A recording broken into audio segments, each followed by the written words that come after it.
Hello students, welcome to science institute. तो हमारा चल रहा था भाई डायपोल मोमेंट। डायपोल मोमेंट की हम एप्लीकेशन पढ़ रहे थे। 2 3 एप्लीकेशन हम पढ़ चुके थे। आज बात करते हैं अगले एप्लीकेशन पर। क्या क्या पढ़ा था हमने भाई? सबसे पहले पढ़ा था ज्यामिति ज्ञात करना। उसके बाद फिर हमने पढ़ा ज्यामिति समावयवी ज्ञात करना, ज्योमेट्रिकल आइसोमर्स का आइडेंटिफिकेशन। उसके बाद फिर हमने बात की थी परसेंटेज कैरेक्टर पर, और फिर बात की थी बेंजीन आइसोमर्स की पहचान पर कि ऑर्थो मेटा पैरा हो तो आप उन्हें किस तरह से आइडेंटिफाई करेंगे। तो इतने कर चुके थे। 4 एप्लीकेशन हमारे कंप्लीट हो गए। आज बात करते हैं 5th एप्लीकेशन पर, बंद आघूर्ण ज्ञात करना। कि अगर हमें डायपोल मोमेंट पता हो तो हम किस प्रकार से बॉन्ड मोमेंट को कैलकुलेट कर सकते हैं या बंद आघूर्ण को ज्ञात कर सकते हैं। अब देखो, बॉन्ड मोमेंट को कैलकुलेट करने से पहले आपको पता होना चाहिए कि कहते क्या है, मतलब बॉन्ड मोमेंट होता क्या है, किसे कहा जाता है बॉन्ड मोमेंट। डायपोल मोमेंट तो हमने बहुत सुना है, बहुत जान लिया उसके बारे में, लेकिन अब किसके बारे में जानना है? बॉन्ड मोमेंट के बारे में जानना है। What is bond moment? देखो, ये मैंने क्या बना रखा है, H2O बना रखा है। इस H2O का डायपोल मोमेंट मैंने बताया था आप लोगों को 1.85 डिवाइड होता है। इतना डायपोल मोमेंट होता है, द्विध्रुव आघूर्ण होता है। ये डायपोल मोमेंट कैसे आया, कैसे निकला होगा? कैसे निकला भाई? देखो, इसमें 2 OH बंध होते हैं, एक ये वाला OH बंध और ये वाला OH बॉन्ड होता है। इन दोनों बॉन्डों का अलग अलग से डायपोल मोमेंट होगा। ये भी एक वेक्टर है, ये भी एक वेक्टर। इसकी कहा दिशा होगी इधर की तरफ, इसकी डायरेक्शन इधर की तरफ होगी। हायर इलेक्ट्रोनेगेटिविटी और होती है तो इसके ऊपर की तरफ, इसके ऊपर की तरफ। इसका पर्टिकुलर कोई ना कोई डायपोल मोमेंट निकलेगा, इसका पर्टिकुलर कोई ना कोई डायपोल मोमेंट निकलेगा। दोनों का हमने वेक्टर एडिशन कर दिया, सदिश योग कर दिया। सदिश योग करने से हमें कितना प्राप्त हो गया? 1.85 डिवाइड प्राप्त हो गया। आ गई बात समझ में? तो किसी भी मॉलिक्यूल में, किसी भी अणु में उसके स्पेशल बॉन्ड की डायपोल मोमेंट को कहा जाता है बंध आघूर्ण। किसी अणु में उसके बंध के द्विध्रुव आघूर्ण को, जैसे कि अगर मैं H2O की बात कर रहा हूं तो H2O में OH बंध के द्विध्रुव आघूर्ण को कहा जाता है बंध आघूर्ण। इस OH बंध का जो भी द्विध्रुव आघूर्ण होगा उसे कहोगे आप बंध आघूर्ण। इस बंध का जो भी द्विध्रुव आघूर्ण से बंध आघूर्ण कहोगे आप। तो इसका जितना निकल कर आएगा उसका भी उतना ही निकल कर आएगा, क्योंकि दोनों की नेचर तो बिल्कुल सेम है। ये जैसी नेचर का है, ये भी वैसे नेचर का है। तो हमें इस बॉन्ड के डायपोल मोमेंट को कैलकुलेट करना है, और इस बॉन्ड के डायपोल मोमेंट को ही कहा जाता है बॉन्ड मोमेंट। तो हमें पता तो लग गया कि डायपोल मोमेंट होता क्या है। अब पता लग गया तो कैलकुलेट करने में कौन सी बड़ी बात है। हम जानते हैं यहां से यहां तक का जो एंगल होता है वो कितना होता है भाई? वो होता है 104.5 डिग्री। बोलो, इतना होता है। अगर मैं हाफ एंगल की बात करता हूं, हाफ का मतलब कहां से कहां तक का? इसके बीच तक का। ऐसे मैंने बीच में डाला तो बीच में कितना होगा? पूरा 104.5 है, तो आधा कर दो उसका। आधा करने पर आप पाओगे 52.25 डिग्री। यहां से यहां तक का जो एंगल होगा वो कितना हो जाएगा? 52.5। इतना कंट्रीब्यूशन इसका आएगा और इतना कंट्रीब्यूशन इसका आएगा। बोलो, आएगा कि नहीं आएगा? इन दोनों का आप रिजल्टेंट निकालोगे तो कहां निकलेगा? इस दिशा में निकलेगा, इस दिशा में। इस दिशा में निकला, इसलिए मैंने यहां से क्या किया? इस दिशा में निकलेगा इनका, इस दिशा में निकलेगा। तो मैंने यहां पर एक क्या कर दी, लाइन ड्रॉ की, और उस लाइन से इसका कितना एंगल बना और उस लाइन से इसका कितना एंगल बना, दोनों का एंगल ज्ञात कर लिया। अब इसके करस्पॉन्डिंग तो इसका आ जाएगा और इसके करस्पॉन्डिंग इसका आ जाएगा। ज्ञात कर लेते हैं भाई।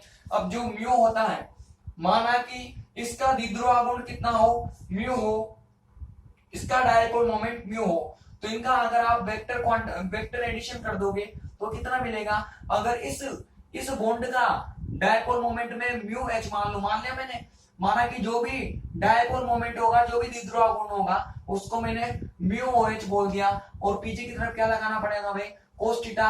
कि यहां से इसके रिजल्टेंट से, इसके परिणामी से इनका कितना एंगल बना हुआ है इनका कितना एंगल बना हुआ है, तो वह क्या हो जाएगा, थीटा हो जाएगा।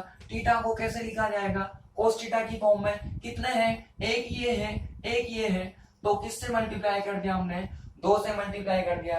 तो इस तरह का एक क्या बनेगा, फॉर्मूला बनेगा, जहां पर थीटा इस रिजल्टेंट से इन बॉन्ड्स का बनने वाला एंगल होता है, इस परिणामी से इन बॉन्ड्स का बनने वाला एंगल होगा थीटा, उसको कोस की फॉर्म में लिखोगे।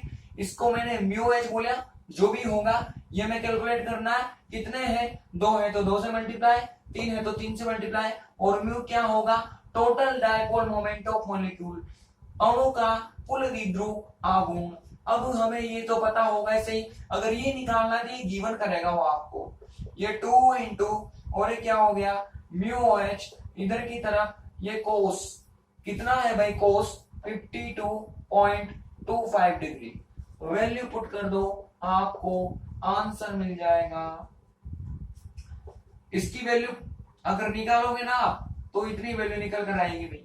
यहां से म्यू एच की वैल्यू निकालोगे आप, तो सबको इधर ट्रांसफर करना पड़ेगा, 1.85 नीचे की तरफ 2 और फिर क्या हो जाएगा 0.612। इसको जब सोल्व करोगे ना, तो आपको कुछ इतना आंसर मिलेगा। अब ये डिवाइड में था, तो आंसर भी किस में देगा भाई, डिवाइड में देगा, तो म्यू एच सोल्व करके कितना आ जाएगा, इतना आ जाएगा। इस प्रकार से आप किसी भी मॉलिक्यूल में उसके बॉन्ड के डायपोल मोमेंट को कैलकुलेट कर सकते हो, मतलब बंध के द्विध्रुव आघूर्ण को ज्ञात कर सकते हो। और बंध के द्विध्रुव आघूर्ण को क्या कहोगे आप, बंध आघूर्ण कहोगे या बॉन्ड मोमेंट बोलोगे।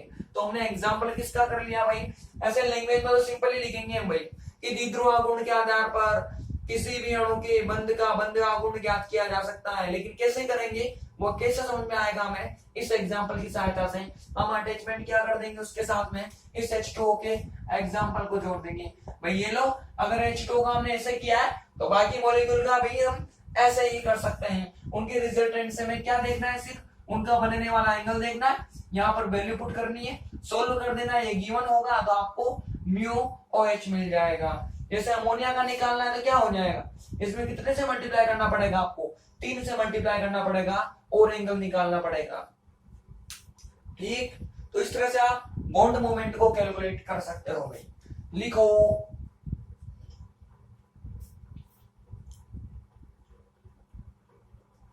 अणु के द्विध्रुव आघूर्ण के आधार पर, अणु के द्विध्रुव आघूर्ण के आधार पर, अणु के द्विध्रुव आघूर्ण के आधार पर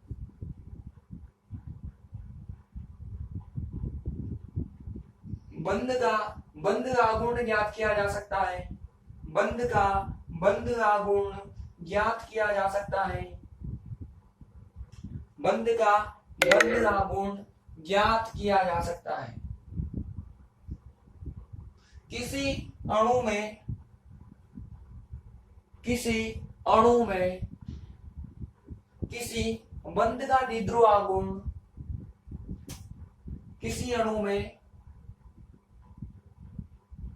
बंध का द्विध्रुव आघूर्ण उसका बंध आघूर्ण कहलाता है, बंध का द्विध्रुव आघूर्ण उसका बंध आघूर्ण कहलाता है। बॉन्ड का जो भी द्विध्रुव आघूर्ण होगा उसे कहोगे आप बंध आघूर्ण, बंध आघूर्ण कहलाता है। ठीक, जैसे H2O का बंध आघूर्ण निम्न प्रकार से ज्ञात किया जा सकता है, H2O का बंध आघूर्ण निम्न प्रकार से ज्ञात किया जा सकता है। कर लो भाई एग्जांपल, आप लोग लिखो, dipole moment of dipole moment of bond of any molecule, dipole moment of bond of any molecule is called bond moment, is called bond moment, is called bond moment,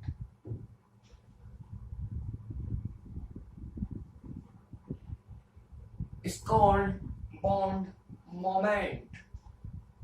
ठीक, कंटिन्यू करो भाई।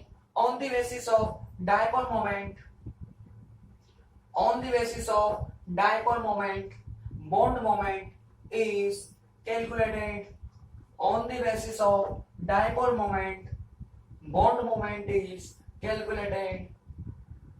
Bond moment is calculated.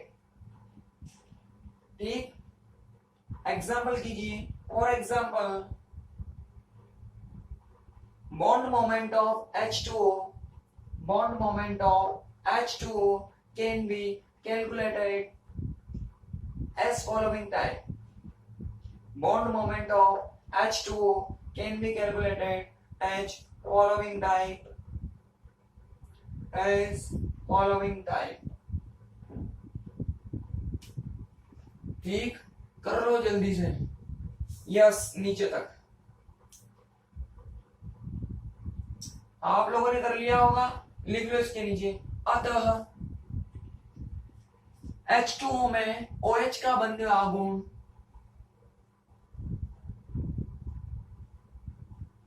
H2O में OH बंध का बंध आघूर्ण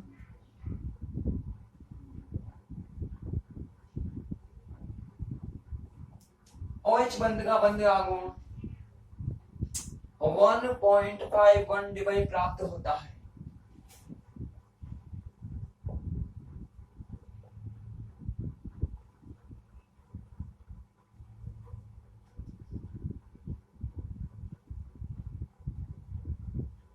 डिवाई प्राप्त होता है। ठीक, आप लोग भी लिख लो। It's clear.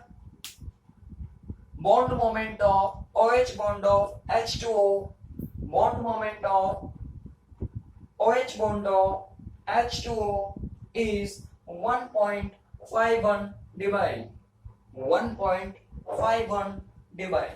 नेक्स्ट एप्लीकेशन क्या हो जाएगा भाई? समूह आघूर्ण। अभी हमने बॉन्ड मोमेंट कैलकुलेट किया था, अब हमें कैलकुलेट करना है ग्रुप मोमेंट। हमें ग्रुप मोमेंट कैलकुलेट करना है। फटाफट से टॉपिक डालो भाई। अब देखो, बॉन्ड मोमेंट और ग्रुप मोमेंट थोड़ा थोड़ा सेम होता है, लेकिन डिफरेंस भी होता है। समूह आघूर्ण का उपयोग केवल बेंजीन आइसोमर्स के लिए किया जाता है। ध्यान रखना, ध्यान रखना। जहां जहां समूह आघूर्ण की बात होगी, ग्रुप मोमेंट की बात होगी, मतलब किसके लिए बात कर रहे हैं हम? बेंजीन आइसोमर्स के लिए बात कर रहे हैं। बेंजीन आइसोमर कल आए थे, ऑर्थो आया था, मेटा वाला आया था, पेरा वाला आया था। अगर ऑर्थो, मेटा, पेरा के लिए आपको डायपोल मोमेंट कैलकुलेट करना है, द्विध्रुव आघूर्ण ज्ञात करना है, तो किसका यूज लोगे आप? ग्रुप मोमेंट का यूज लोगे या समूह आघूर्ण का उपयोग करोगे। लेकिन किसी सामान्य मॉलिक्यूल का आपको डायपोल मोमेंट कैलकुलेट करना है, तो आप किसका यूज लोगे? बॉन्ड मोमेंट का यूज लोगे। बॉन्ड मोमेंट का वेक्टर एडिशन कर दोगे तो आपको क्या मिल जाएगा भाई? उसका डायपोल मोमेंट मिल जाएगा। तो किसी भी नॉर्मल मॉलिक्यूल का आपको डायपोल मोमेंट निकालना हो, नॉर्मल मतलब बेंजीन को छोड़कर नॉर्मल बाकी वाले, तो उसके लिए किसका यूज करना? आपको बॉन्ड मोमेंट का यूज करना है। लेकिन अगर बेंजीन आइसोमर्स की बात की जाती है, बेंजीन समावयवियों की बात की जाती है, तो आपको यूज में लेना पड़ेगा ग्रुप मोमेंट। ये ग्रुप मोमेंट बताएगा भाई मेटा वाले का इतना है, पैरा वाले का इतना है और ऑर्थो वाले का इतना है। शुरू करते हैं भाई। इसमें सिर्फ बात किसकी होगी? बेंजीन आइसोमर्स की। तो बेंजीन आइसोमर में मैंने उठा लिया, कल जो मैंने लिया था, ये लो भाई, मैंने एक ले लिया। मैं किसका ज्ञात करना चाहता हूं? ClCl का ज्ञात करना चाहता हूं, मतलब किसका कैलकुलेट करना चाहता हूं? ऑर्थो डाइक्लोरो बेंजीन का कैलकुलेट करना चाहता हूं मैं ग्रुप मोमेंट। ठीक है, ग्रुप मोमेंट कैलकुलेट करने के लिए आपको इन दोनों बॉन्ड का डायपोल मोमेंट पता होना चाहिए। ये जो CCl बॉन्ड है और ये जो CCl बॉन्ड है, इसकी डायरेक्शन ऊपर की तरफ होगी, आपको पता है, और इसकी डायरेक्शन इधर की तरफ होगी। अगर इनका रिजल्टेंट निकालोगे आप, तो कहां की तरफ निकलेगा? कहीं यहां की तरफ निकलेगा। तो आपको ग्रुप मोमेंट कैलकुलेट करना हो तो पहले इस CCl बॉन्ड का डायपोल मोमेंट पता होना चाहिए, इस CCl बॉन्ड का द्विध्रुव आघूर्ण पता होना चाहिए। वो आपको गिवन करेगा। इस CCl बॉन्ड का जो द्विध्रुव आघूर्ण होता है वो होता है 1.6 डिवाई होता है। यहाँ तो मैं दे रहा हूं, लेकिन बस अगर कैलकुलेट करवाने के लिए बोलेगा तो आपको गिवन करेगा भाई इस बॉन्ड का डायपोल मोमेंट इतना है। अब ऑर्थो वाले का, मेटा वाले का, पैरा वाले का आप डायपोल मोमेंट कैलकुलेट करो, द्विध्रुव आघूर्ण ज्ञात करो। देखो ये जो टर्म्स है थोड़ी सी है ना मिक्सिंग वाली टर्म है, तो आप लोगों को ध्यान में रखना है डायपोल मोमेंट का मतलब क्या है, बॉन्ड मोमेंट का मतलब क्या है और ग्रुप मोमेंट का मतलब क्या है।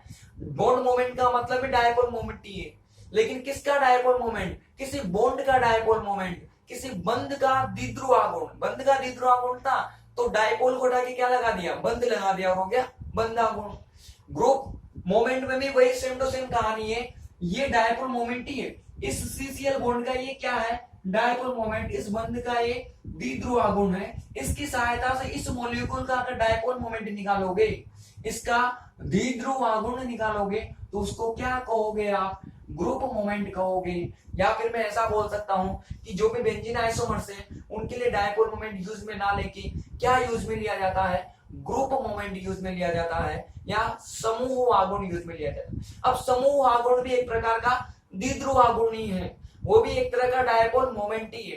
तो मैंने सारा क्लियर कर दिया भाई आप लोगों को, ये क्या चीज है, ये क्या चीज है और डायपोल मोमेंट क्या है। ये भी डायपोल मोमेंट ही है और ये भी डायपोल मोमेंट ही है, लेकिन यहाँ पर स्पेशलिटी आ गई, इधर भी स्पेशलिटी आ गई, तो उसको समूह बोल दिया, इसको बॉन्ड बोल दिया। अब अगर कैलकुलेट करके बता देते हैं इसका, और तो वाले का बोला है हमसे, तो देखो इसका फॉर्मूला होता है, ये आप लोगों को ध्यान में रखना है भाई, क्या फॉर्मूला होता है, रूट ऑफ, ये ध्यान में रखना है, किसी का भी कैलकुलेट करना हो तो आपको इसी फॉर्मूले का यूज में लेना है। इसका माना कि म्यू1 और इसका माना कि म्यू2, यहाँ तो दोनों सेम है लेकिन हर जगह सेम हो ऐसा कोई जरूरी तो नहीं है ना। इससे माना कि इसका म्यू1 हो और इसका कितना हो, म्यू2 हो, तो म्यू1 स्क्वायर प्लस म्यू2 स्क्वायर 2 म्यू1 म्यू2 और ये हो जाएगा कोस थीटा। आ गई बात समझ में भाई, यहां तो दोनों सेम है लेकिन हर जगह सेम हो ऐसा जरूरी नहीं है। तो बेसिक फॉर्मूला क्या होगा, जनरल फॉर्मूला ये होता है म्यू1 स्क्वायर म्यू2 स्क्वायर 2 म्यू1 म्यू2 cos थीटा। ये म्यू क्या होगा, ग्रुप मोमेंट होगा, समूह आघूर्ण होगा, इसको समूह आघूर्ण बोल दो या इसका डायपोल मोमेंट बोल दो, कहानी सेम ही है, एक ही स्टोरी है भाई। तो पुट कर दो, अब म्यू1 बोलूंगा तो भी यही आएगा और म्यू2 बोलूंगा तो भी यही आएगा। और आपको थीटा तो पता ही है, औरतों के केस में जो थीटा होता है वो कितना होता है भाई, 60 डिग्री होता है। इसके और इसके बीच का एंगल कितना होता है, 60 डिग्री। यहाँ पर 60 हो जाएगा, ये 120 हो जाएगा और ये बढ़कर कितना हो जाएगा, 180 हो जाएगा। तो इतना आपको पता है, इतनी जानकारी है आपके पास, इतनी इंफॉर्मेशन पता है आपको, तो शुरू हो जाते हैं भाई। शुरू हो गए 1.6 की स्क्वायर, इधर भी 1.6 का स्क्वायर, इधर की तरफ 2 और ये 1.6 और ये 1.6 और cos थीटा का मतलब कितना हो गया, 60 डिग्री। 60 डिग्री का मान तो आपको पता ही है।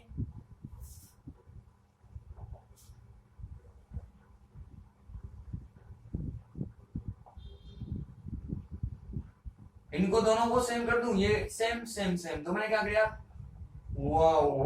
2 इंटू 1.6 स्क्वायर कर दिया, कर सकते हैं भाई ऐसा। और इसको क्या कर दिया, इसको भी मैंने क्या कर दिया, स्क्वायर कर दिया, हो गया। इधर की तरफ इसकी वैल्यू पुट कर दोगे तो आपको कितना मिलेगा भाई, 1/2 मिलेगा, मिलेगा 1/2। अब इसको सोल्व कर लेना, सोल्व कर लोगे तो आपको आंसर मिलेगा, इतना आंसर मिलेगा भाई आपको 7 डिवाइड के आसपास आंसर मिलेगा।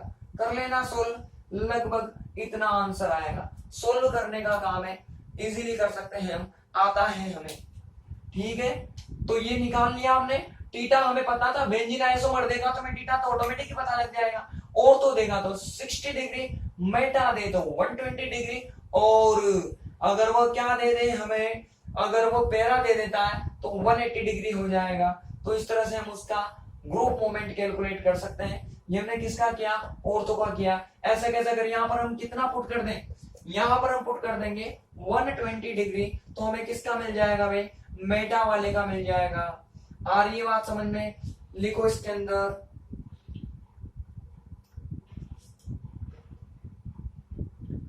लिखो भाई, द्विध्रुव आघूर्ण के आधार पर, द्विध्रुव आघूर्ण के आधार पर बेंजीन समावयवियों का, बेंजीन समावयवियों का समूह आघूर्ण ज्ञात किया जा सकता है। द्विध्रुव आघूर्ण के आधार पर बेंजीन समावयवियों का समूह आघूर्ण ज्ञात किया जा सकता है। On the basis of dipole moment, on the basis of dipole moment, group moment of benzene isomers can be calculated.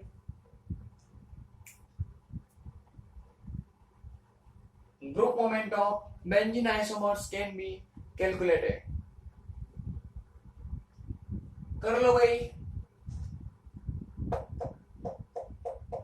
यहां तक कर लो, एग्जाम्पल कर लेना इसको, सबके सब एग्जाम्पल ही है, लाइन में तो सीधा ही लिखते हैं, समझ में कहां से आएगा, मैं एग्जाम्पल से कर लो भाई।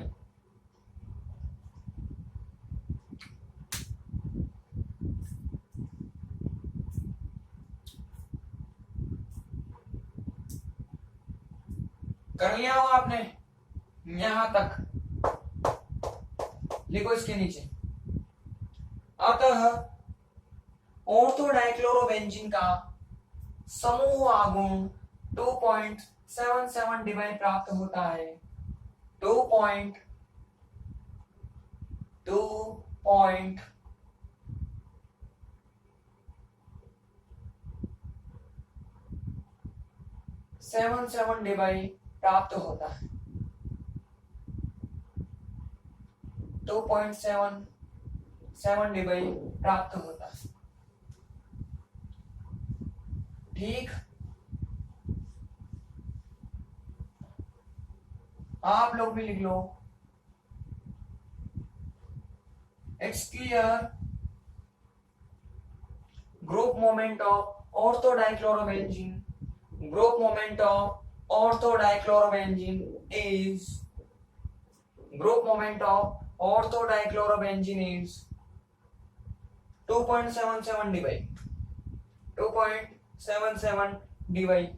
अब एक न्यूमेरिकल लिखो, उसका आपको करना है, जैसे मैंने किया है ना, डिक्टो फॉर्मूला लगा के आपको करना है भाई। लिखो,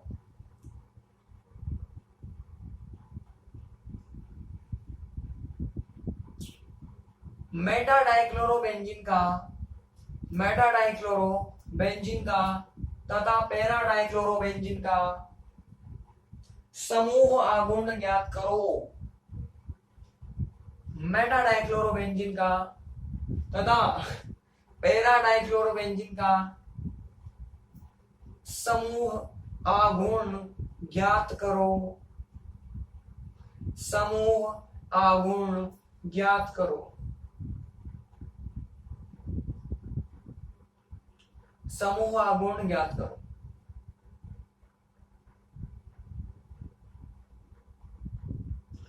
यदि सीसीएल बंध का, यदि सीसीएल बंध का द्विध्रुव आघूर्ण 1.6 डिवाइड हो, यदि सीसीएल बंध का द्विध्रुव आघूर्ण 1.6 डिवाइड हो, ठीक है। मैंने कहा था ना आपसे कि थीटा चेंज करते करते जाओगे तो आपको अलग अलग तरह के आइसोमर्स का ग्रुप मोमेंट मिल जाएगा। अब देखो, मेटा में कितना हो जाएगा, 120 हो जाएगा, पैरा में कितना हो जाएगा, 180 हो जाएगा। तो इनमें कोई फर्क नजर नहीं आएगा। फर्क कहाँ होगा, इस थीटा में हमें चेंज नजर आएगा। इसको चेंज करोगे तो आपको मेटा का और पैरा का मिल जाएगा। मुझे आंसर कमेंट करना भाई, कितना आता है मेटा का और कितना आता है पैरा का। ये आपका होमवर्क है। अब लिखो इंग्लिश वाले बच्चे, calculate group moment of Meta and para dichlorobenzene, calculate group moment of Meta and para dichlorobenzene, Meta and para dichlorobenzene.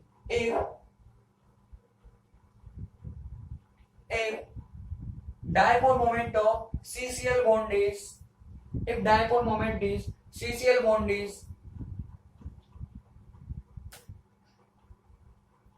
dipole moment of CCl bond is 1.6 dBi.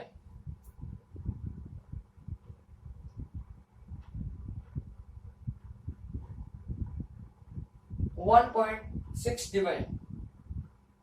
ठीक करके लाना है।